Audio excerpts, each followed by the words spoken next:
decades, I've cherished the privilege of representing our magnificent city in the United States Congress. It seems prophetic now that the slogan of my very first campaign in 1987 was, "A voice that will be heard." And it was you who made those words come true. It was the faith that you had placed in me and the latitude that you have given me that enabled me to shatter the marble ceiling and be the first woman Speaker of the House, whose voice would certainly be heard. It was an historic moment for our country, and it was momentous for our community, empowering me to bring home billions of dollars for our city and our state. With these resources, we have powered enormous progress for healthcare, from the fight against HIV/AIDS to the Affordable Care Act. For transportation, extending BART, electrifying Caltrain, creating the 3rd Street Light Rail and the Central Subway, and strengthening our iconic Golden Gate Bridge, all creating good-paying jobs.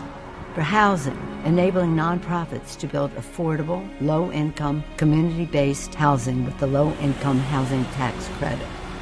For the environment, from protecting clean air and water, to taking action on climate, to transforming the Presidio from a military post to a national park, a model for the nation.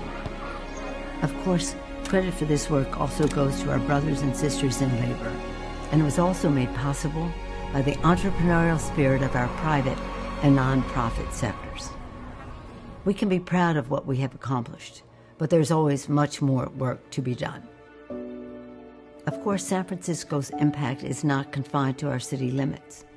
The Affordable Care Act, Wall Street reform, human rights abroad, and so many other priorities all sprang from the vision, values, and voices of San Franciscans. Because of your trust, I was able to represent our city and our country around the world with patriotism and pride. I say to my colleagues in the House all the time, no matter what title they have bestowed upon me, Speaker, Leader, Whip, there has been no greater honor for me than to stand on the House floor and say, I speak for the people of San Francisco. I have truly loved serving as your voice in Congress, and I've always honored the song of St. Francis, Lord, make me an instrument of thy peace, the anthem of our city. That is why I want you, my fellow San Franciscans, to be the first to know. I will not be seeking re-election to Congress.